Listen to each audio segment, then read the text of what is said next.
I'm sure everybody is aware of what the Strike-Fire 2 is. It's been out for a very long time.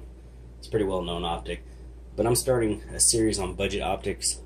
We're going to have the Strike-Fire 2. We got the Black Spider, the Romeo 5, the Spark 2. We've got the TRS 25 just to throw in there.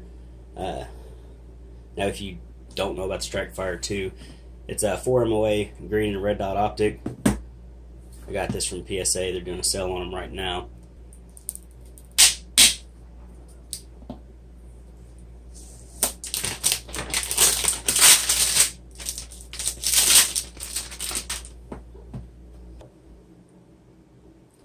Now, right out of the box, you're going to get your paperwork.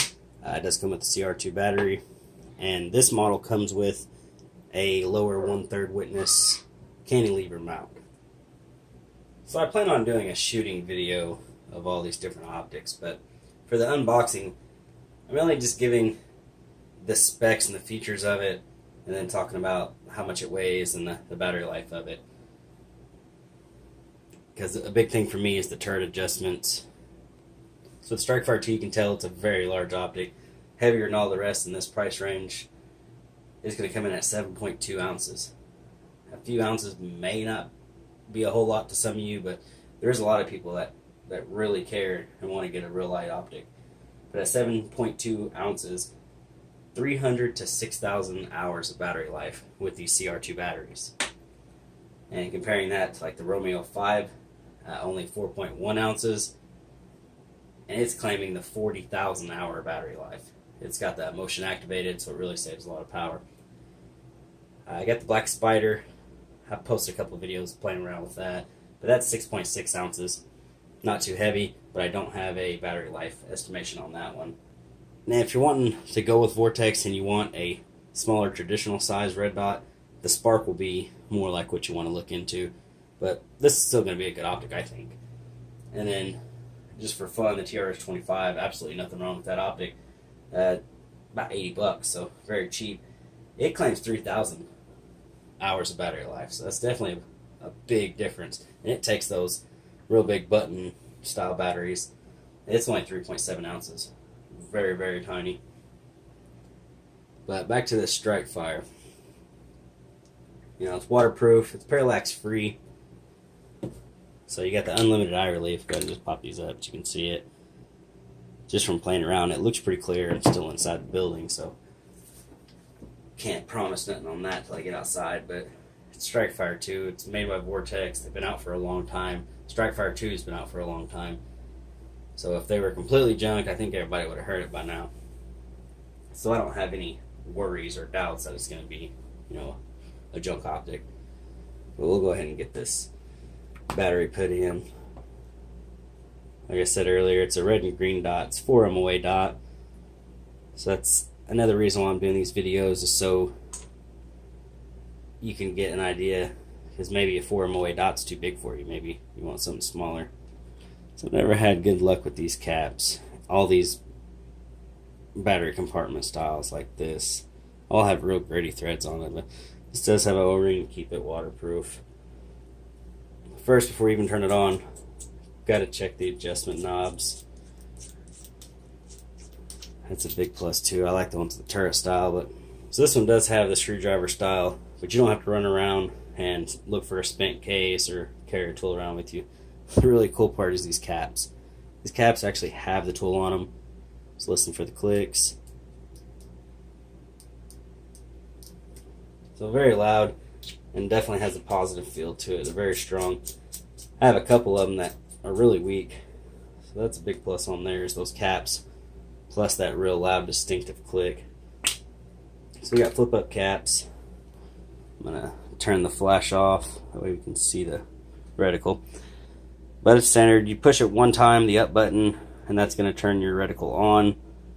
If you hold it for 5 seconds, it's going to turn it off. So it's red and green. You can see it gets very bright. Go ahead and turn it down.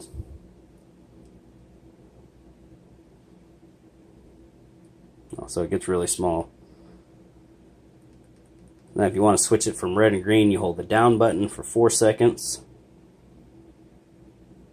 So now we're in the red. And same as the green, very bright. And all the way down to where you can barely see it. So just to recap, we got a 30mm lens. We got a 4 MOA red and green dot. Got half MOA adjustments. And it's in the 7-ounce range. It's 7.2 ounces. It's a very large optic. This model came with the 1/3 co-witness cantilever mount. They do have a standard riser style mount.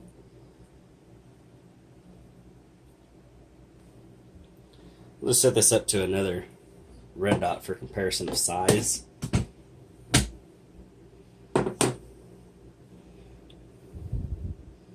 You can see, it's a much bigger optic, but it's not too big. I mean, I don't think it's going to be a negative that it's that big.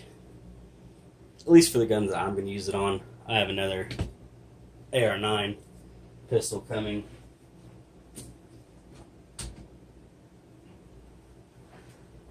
So I think it's going to work great for the AR-9 I'm going to put it on.